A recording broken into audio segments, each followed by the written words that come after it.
नमस्कार दोस्तों, अदिति एकेडमी के परिवार में आप सभी का स्वागत है।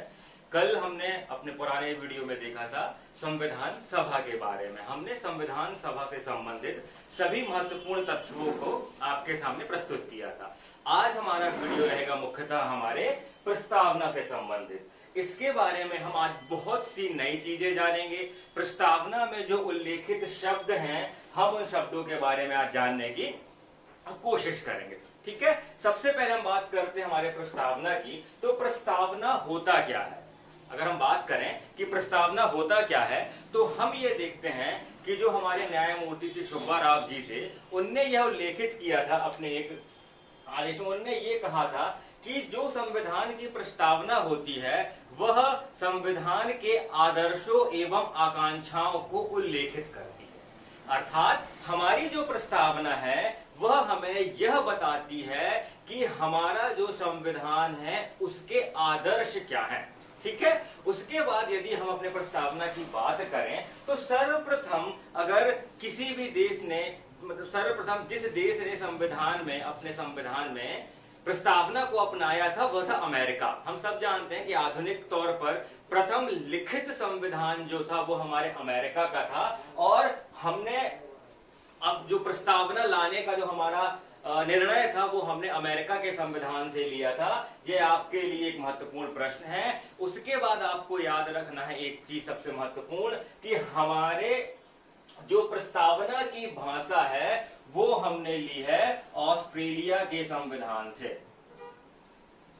ये आपका पहला फैक्चुअल क्वेश्चन हुआ कि हमने हमारे संविधान की प्रस्तावना की भाषा को कहां से लिया है। वो हमने लिया है ऑस्ट्रेलिया के संविधान से। अब सुप्रीम कोर्ट ने एक और बात कही कि जो हमारा प्रस्तावना होता है वह संविधान निर्माताओं के उद्देश्य को दर्शाता है।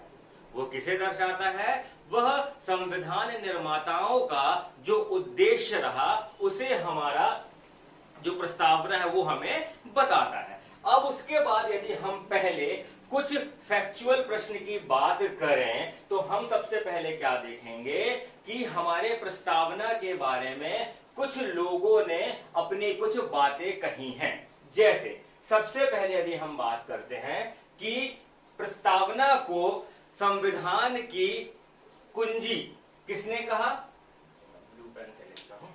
प्रस्तावना को संविधान की कुंजी कहा जवाहरलाल नेहरू ने। यह आपको याद रखना है कि संविधान जो प्रस्तावना को संविधान की कुंजी कहा वह जवाहरलाल नेहरू ने कहा। प्रस्तावना को संविधान का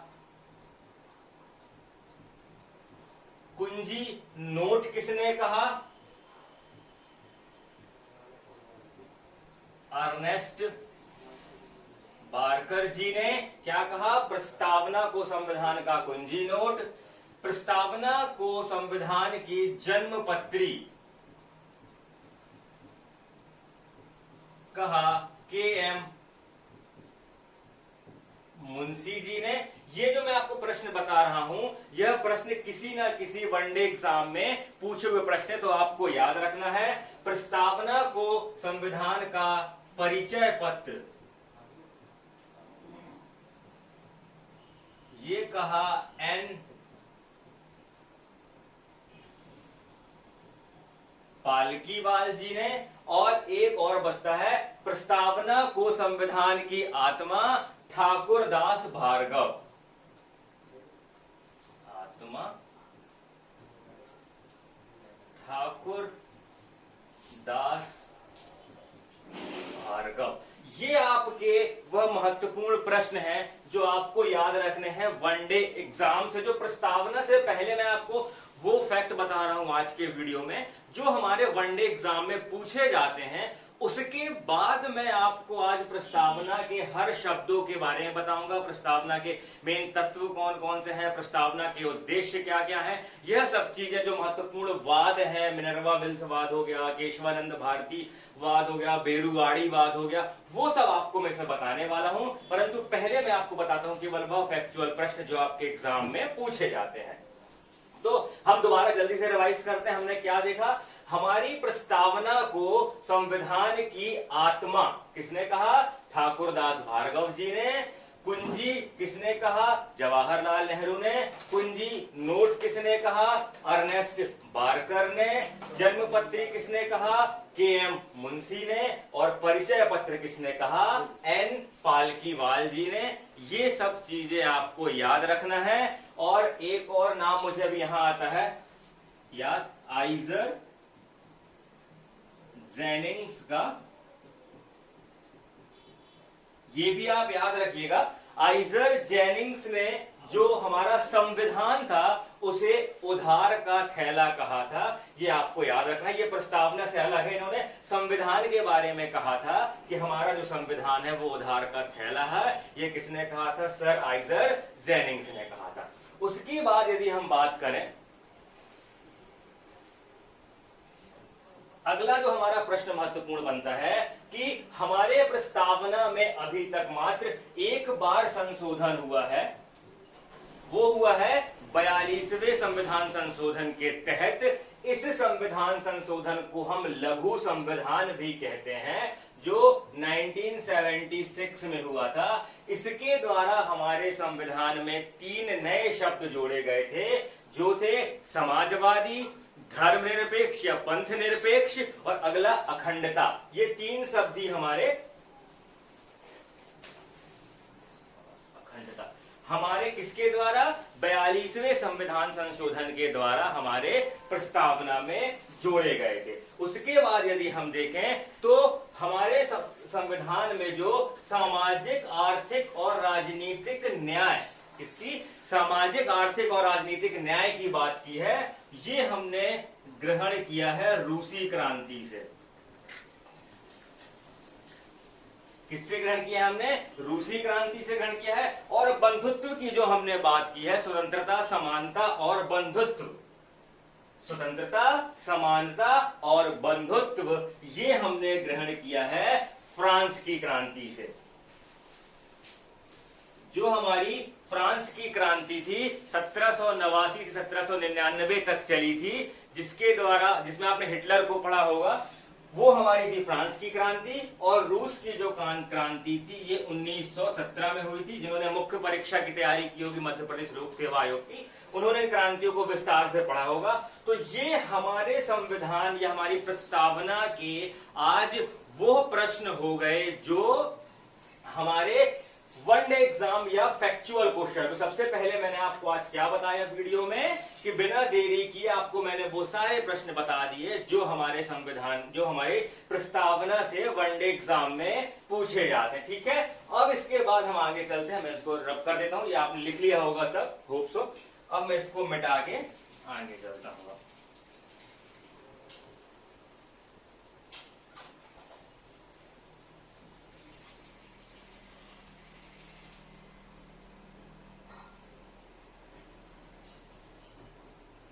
अब हम बात करते हैं हमारे संविधान के तत्वों के बारे में। इस तत्वों से आपकी काफी चीजें क्लियर हो जाएंगी। किसके बारे में? हमारे संविधान के तत्वों के बारे में। तो हमारा पहला तत्व सबसे पहले क्या होता है? संविधान का स्रोत। संविधान का स्रोत। दूसरा हमारा आएगा संविधान के उद्देश्य। ये उद्देश्य वही उद्देश्य रहेंगे जो उद्देश्य प्रस्ताव के द्वारा प्रस्तुत किए गए थे। ये वही उद्देश्य हैं, इनको हम यहां पर अभी देखेंगे, जो जवाहरलाल नेहरू ने प्रस्तुत किया था। उसके बाद हमारा आता है संविधान की प्रकृति एवं अंगीकरण की तिथि। ये इतना हमारे अभी ब्लैक बोर्ड में आ पाया था। इसके बाद का जो हमारा सेंटेंस था वो क्या था कि हम संविधान सभा के द्वारा 26 नवंबर 1949 को हमारे संविधान को अंगीकृत करते हैं। एक और क्वेश्चन याद रखिएगा कि अगर आपसे कभी ये पूछा जाए कि जो संविधान है या प्रस्तावना है उसे किसके द्वारा अंगीकृत किया गया था, तो उसमें आपको याद रखना है संविधान सभा के द्वारा। ये आप याद रखिएगा कि संविधान सभा ने हमारे संविधान को अंगीकृत किया था। अब यदि हम बात करते हैं स्रोत कि हमारे संविधान का स्रोत क्या है, तो हम लेते हैं यहां पर सबसे पहली लाइन, हमारे संविधान का स्रोत क्या है? हम भारत के लोग।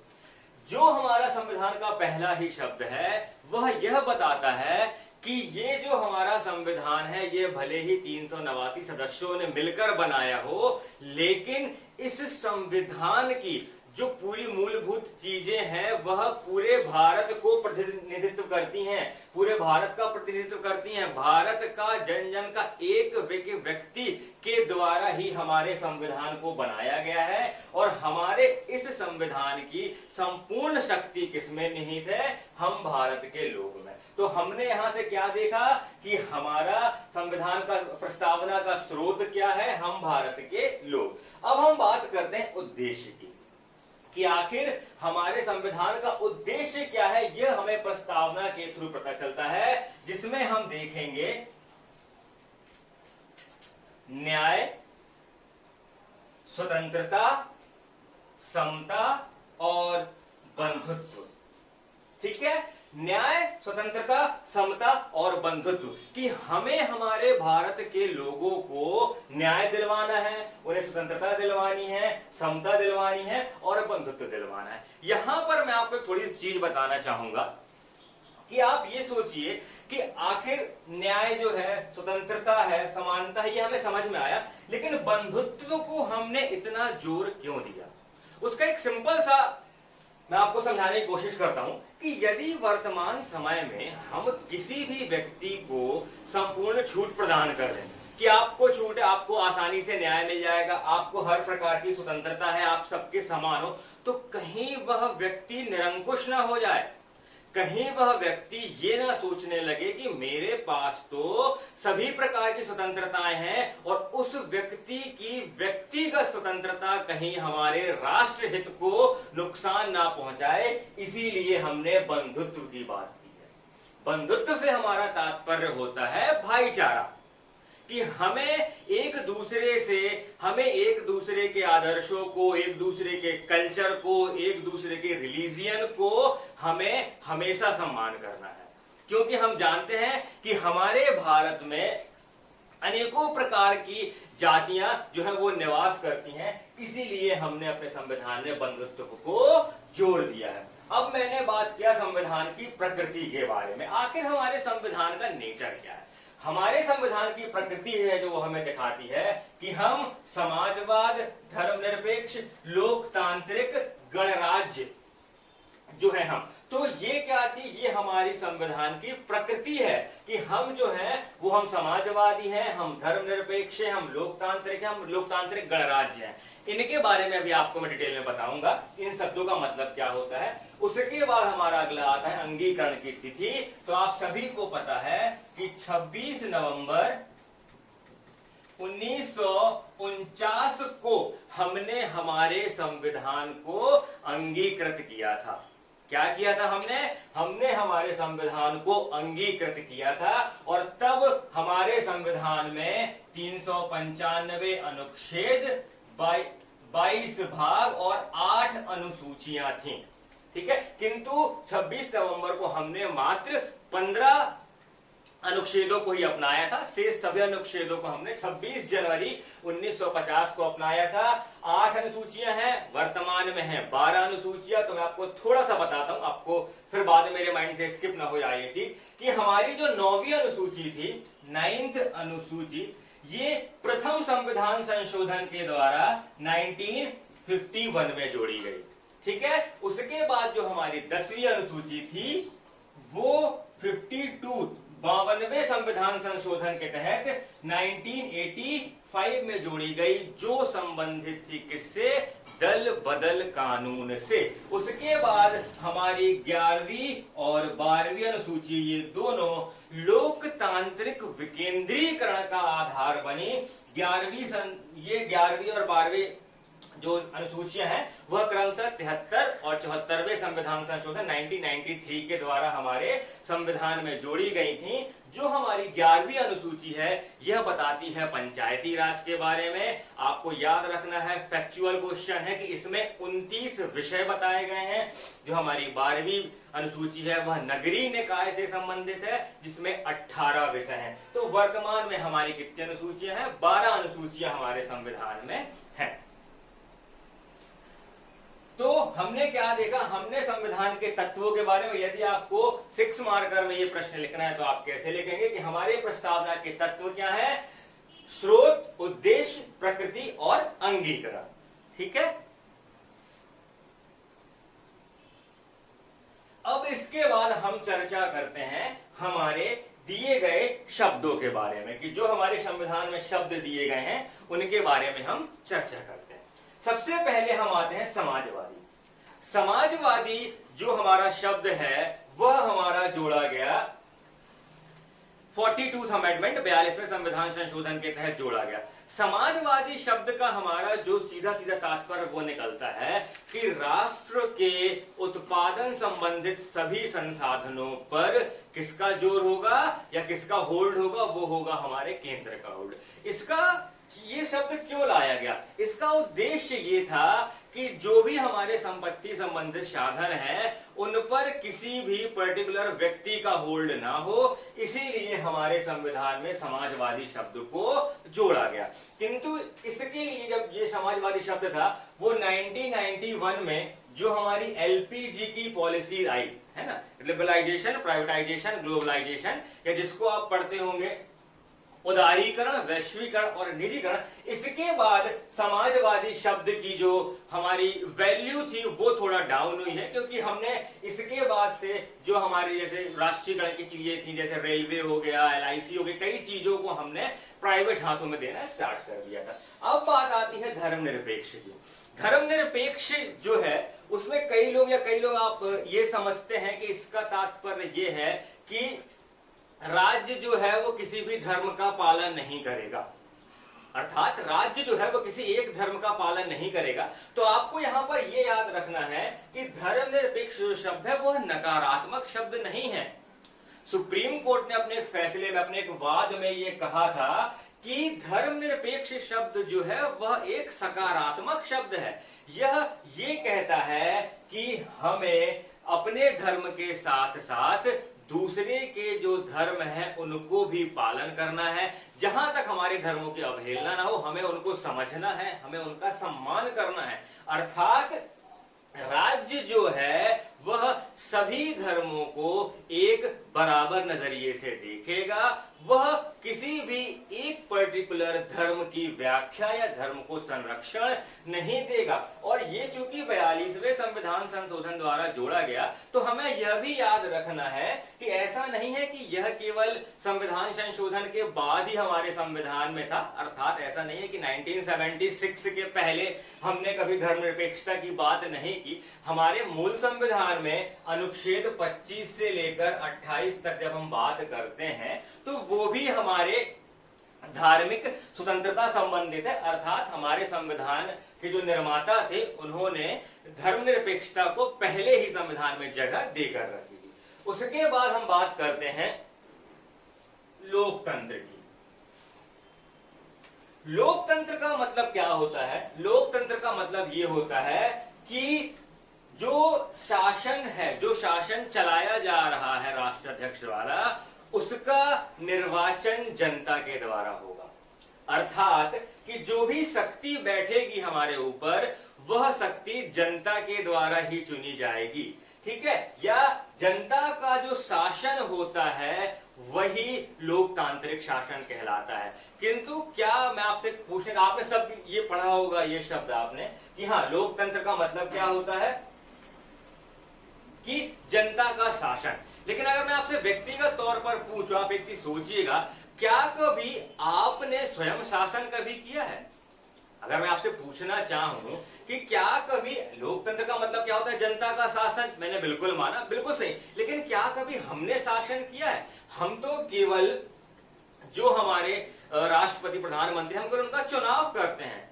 क्या कभी नीति निर्माण की प्रक्रिया में हमें शामिल किया गया है? तो आपका उत्तर आएगा नहीं।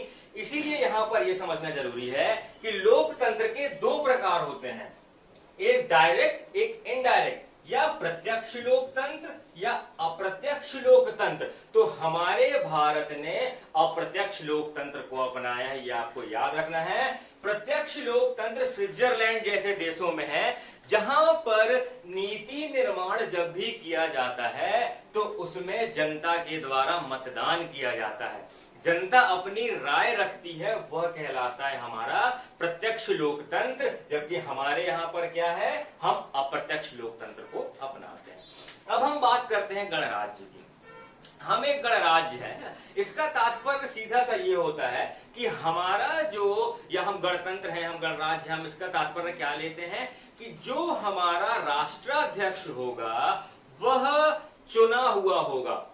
हमारा राष्ट्राध्यक्ष वंशानुगत नहीं होगा, जैसे ब्रिटेन में होता है कि राजा के द्वारा शासन होता है, कि जो राष्ट्राध्यक्ष होता है वह वंशानुगत होता है। हमने इस पद्धति को नहीं अपनाया है, जबकि हमारे यहाँ संसदीय प्रणाली जो है वो हमने ब्रिटेन से ली है। लेकिन हम गणतंत्र हैं, इसका मतलब ये है कि हमारा जो राष्ट्राध्यक्ष होगा वह चुना हुआ नहीं होगा, हर 5 साल में उसके चुनाव होंगे।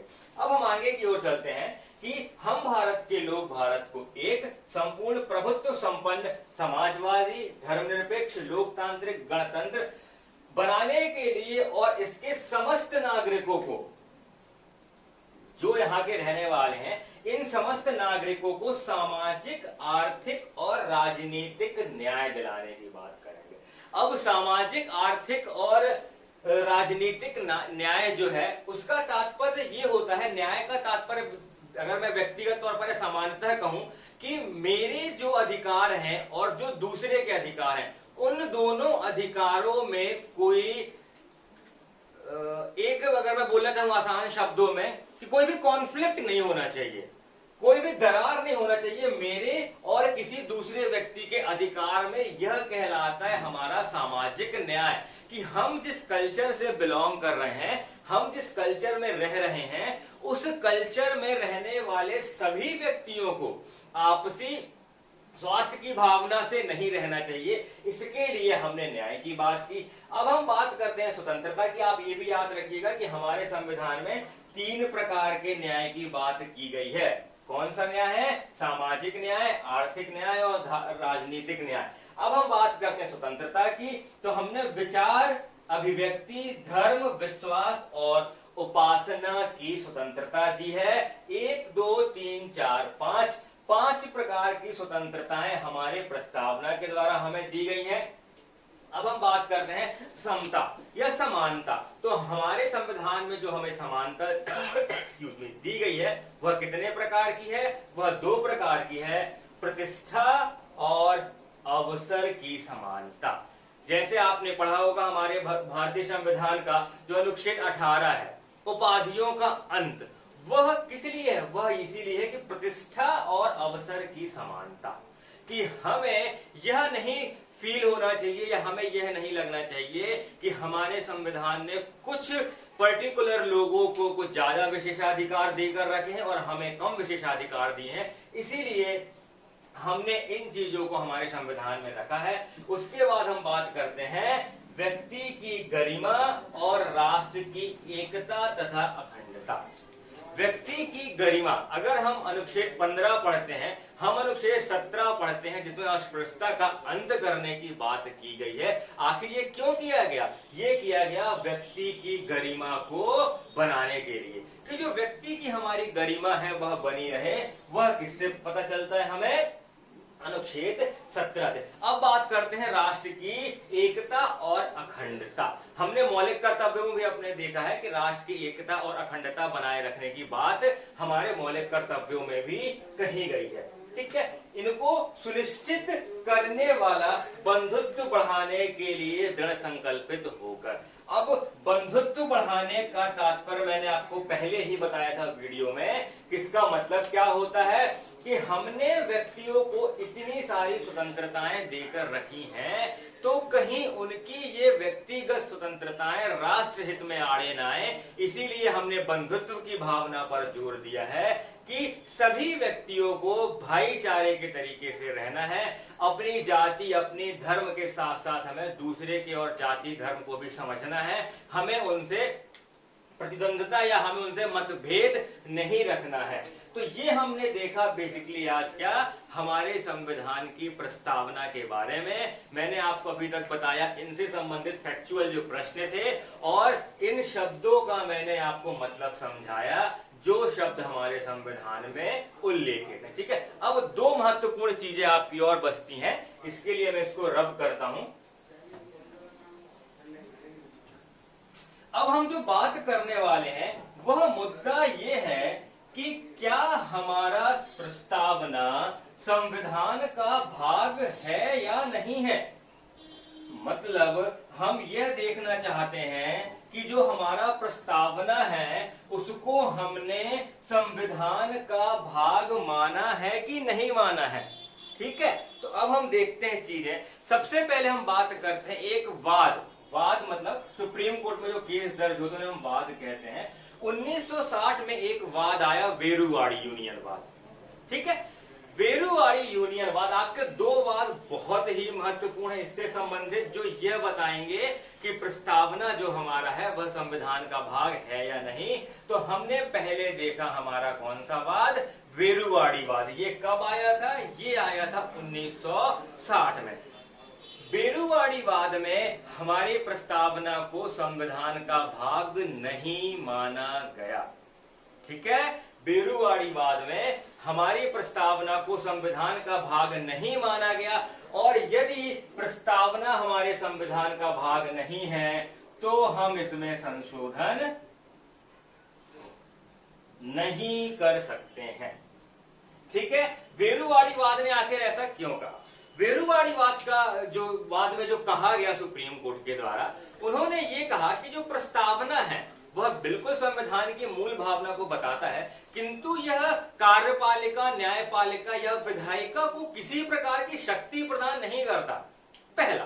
दूसरा चीज, यदि प्रस्तावना हमारे संविधान में ना भी रहे तो हमारे संविधान में फर्क नहीं पड़ने वाला है, यह मानना था वेरुवादी वाद में। तीसरा इंपॉर्टेंट चीज कि हम प्रस्तावना का यूज कब करते हैं, हम प्रस्तावना का इस्तेमाल कब करते हैं, जब हमारे संविधान की भाषा संदिग्ध होती है तभी हम प्रस्तावना का यूज करते हैं। इसके अलावा प्रस्तावना का और कोई भी उपयोग नहीं है। अर्थात वेरुवाड़ी वाद में ओवरऑल ये कहा गया कि जो हमारा प्रस्तावना है वह केवल तभी काम आता है जब संविधान के किसी भाग में उसकी भाषा कुछ संदिग्ध होती है, हमें कुछ चीजों को क्लियर करना रहता है, तभी हम किसका यूज करते हैं, तभी हमारे प्रियम्बल या प्रस्तावना का यूज करते हैं। तो इसीलिए वेरुवाड़ी वाद में हमने प्रस्तावना को संविधान का भाग नहीं माना। ठीक है, अब बात करते हैं हम दूसरा, केशवानंद भारती बनाम केरल राज्य। एक हमारा वाद है, कौन सा वाद है, केशवानंद भारती बनाम केरल। ये हुआ 1973 में। आपके लिए महत्वपूर्ण प्रश्न है जो कई एग्जामों में पूछा गया, इवन केबीसी में भी प्रश्न पूछा गया था। अभी तक हमारे संविधान में 1949 के बाद से अभी तक में यह संविधान सभा के लिए, संविधान संशोधन के लिए बनाई गई सबसे बड़ी पीठ थी जिसमें 13 सदस्य शामिल थे। तो ये फैक्चुअल प्रश्न क्या हुआ हमारा कि जो प्रस्तावना हमारे संविधान का भाग है या नहीं, या एक और मैं भी आगे बताऊंगा किस लिए, कि उसके लिए हमने कौन सा वाद किया, केशवानंद भारती बनाम केरल राज्यवाद, जो 13 सदस्यीय एक दल था। इस वाद में कहा गया या सुप्रीम कोर्ट ने माना कि हाँ, हमारा जो संविधान प्रस्तावना है वह संविधान का भाग है। हमारा प्रस्तावना क्या है, संविधान का भाग है, और हम इसके तहत संविधान में संशोधन कर सकते हैं, हमारी प्रस्तावना में संशोधन कर सकते हैं। इसी वाद के आधार पर 1976 में 42 अमेंडमेंट के द्वारा हमारे इंडियन कॉन्स्टिट्यूशन के प्रियम्बल में हमने पहला संविधान संशोधन किया, जो पहला और अंतिम संशोधन ही था हमारे प्रियम्बल का। ठीक है, तो आपने यहां पर यह देखा कि हाँ, केशवानंद भारती बनाम केस में हमने क्या माना कि प्रस्तावना हमारे संविधान का भाग है और हम संविधान में संशोधन कर सकते हैं। ठीक है, अब दूसरी महत्वपूर्ण चीज जो मैंने अभी आपको थोड़ी देर पहले होल्ड की थी, केशवानंद भारती बनाम केरल राज्य हमारे संविधान प्रस्तावना के मूल ढांचे के सिद्धांत को बताता है, जो मध्य प्रदेश आयोग ने पूछ चुका है कि संविधान, अगर जैसे थोड़ा आसान शब्दों में आपको बताता हूं, केशवानंद भारती बनाम केस में क्या कहा गया कि हाँ, हम संविधान में प्रस्तावना में संशोधन कर सकते हैं, किंतु सुप्रीम कोर्ट ने कहा कि आप संशोधन तो प्रस्तावना में कर सकते हैं, किंतु प्रस्तावना की जो मूल भावना या मूल ढांचा है उसमें किसी भी प्रकार का परिवर्तन नहीं होना चाहिए, और ये मूल ढांचा क्या है इसके बारे में पूरा संविधान मौन है। समझा मैं क्या कहना चाह रहा था कि ये केस क्यों हमारे लिए इंपॉर्टेंट रहता है, केशवानंद भारती वाद। इस वाद में कहा गया कि ठीक है, आप प्रस्तावना में संशोधन कर सकते हैं, किंतु प्रस्तावना के मूल ढांचे में कोई परिवर्तन नहीं आना चाहिए। तो आपको यह याद रखना है कि यदि पूछा जाए इस प्रस्तावना की मूल ढांचे से संबंधित कौन सा वाद है, तो वह केशवानंद भारती वाद। एक वाद आपको और याद रखना है, मिनर्वा मिल्स वाद। जो मिनर्वा मिल्स वाद था, यह वाद भी संबंधित है किससे, हमारे संविधान की प्रस्तावना के मूल ढांचे से। अब हम थोड़ा सा बात करते हैं कि आखिर संविधान का जो ये मूल ढांचा है वो है क्या।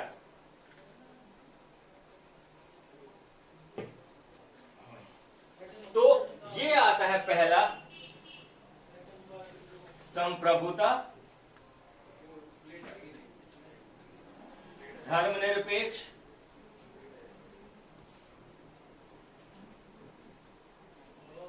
तीसरा मौलिक अधिकार,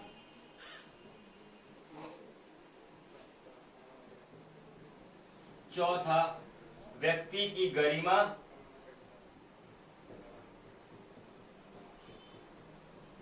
पांचवा संसदीय शासन,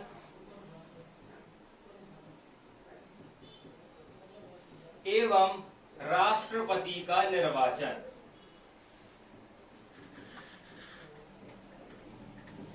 ये वह पॉइंट है जो हमें ये बताते हैं कि हमारे प्रस्तावना की मूल ढांचा क्या है, जो संबंधित किससे है, केशवानंद भारती वाद से। कि संविधान की प्रस्तावना में आप संशोधन तो कर सकते हो, किंतु जो प्रस्तावना की मूल ढांचा है हमारा, उसमें कोई भी परिवर्तन या उसमें किसी प्रकार की आंच नहीं आनी चाहिए। ठीक है, तो आज के वीडियो में हमने क्या देखा, हमने देखा हमारे संविधान की प्रस्तावना के बारे में मैंने कुछ आपको चीजें बताई, जिसमें कुछ फैक्चुअल प्रश्न थे हमारे, कुछ चीजें डिटेल में थी। अब आगे अगले वीडियोस में हम इनके बाद की चीजों को कवर करेंगे। ठीक है, तो वीडियो देखने के लिए आप सभी का बहुत बहुत धन्यवाद। मैं आपको एक चीज और बताना चाहता हूं कि यदि आपको ऐसा लगता है कि हमारा वीडियो है जो वो स्लो बन रहा है, या इसकी वॉइस हम धीरे धीरे कवर कर रहे हैं, धीरे धीरे बोल रहे हैं, धीरे धीरे चल रहा है, तो आप अपने प्लेबैक स्पीड को 1.25 या 1.5 में करके ट्राई करके देखिएगा एक बार। अगर आपको ऐसा लगता है कि ये चीजें, क्योंकि हमारा उद्देश्य ये बिल्कुल नहीं है कि आप हमारा वीडियो ज्यादा देखें, हमारा उद्देश्य ये है कि हम कम समय में आपको ज्यादा से ज्यादा चीजें बता पाएं। और एक्चुअली क्या होता है, कुछ चीजें ऐसी होती हैं कि हाँ, डिटेल में हमें बताना आवश्यक होती है, इसीलिए हमने ये ऑनलाइन क्लासेस का जो नया मॉड्यूल हम लेके आए, हमारे महेंद्र सर लेके आए हैं, उसका उद्देश्य केवल यही था कि इस लॉकडाउन के पीरियड में आपको ज्यादा से ज्यादा चीजें मिल सकें। और मैं आपसे बार बार हर वीडियो के अंत में यही एक निवेदन करता हूं कि ऑनलाइन क्लासेस का मॉड्यूल जो हमने स्टार्ट किया है, शायद इसमें हमसे कुछ गलतियां हो जाती हूं, उसके लिए हम बिल्कुल क्षमा के पात्र हैं। और हम कोशिश हर अगले वीडियो में करते हैं कि हम आपको बहुत अच्छी चीजें, ऑथेंटिक चीजें दे पाए। तो यदि इसमें किसी भी प्रकार की आपको सुधार की कुछ आवश्यकता या गुंजाइश लगती है जो शायद हमें ना दिख रही हो, आप निसंकोच महेंद्र सर को या मुझे हमारे व्यक्तिगत नंबर पर आप संपर्क करके बता सकते हैं कि इन वीडियोज में क्या क्या कमी थी। ठीक है, तो धन्यवाद दोस्तों। अगले वीडियो में फिर मिलेंगे हम संविधान के आगे की बातों को लेकर, और मैं आपको कुछ नई नई चीजें बताऊंगा संविधान से संबंधित। ठीक है, आप चलिए बहुत बहुत धन्यवाद। आप ज्यादा से ज्यादा इस वीडियो को शेयर करिए, लाइक कीजिए और हमारे चैनल को सब्सक्राइब कीजिए ताकि आगे के आने वाले वीडियोस की आपको नोटिफिकेशन पहले ही प्राप्त हो जाए। बहुत बहुत धन्यवाद।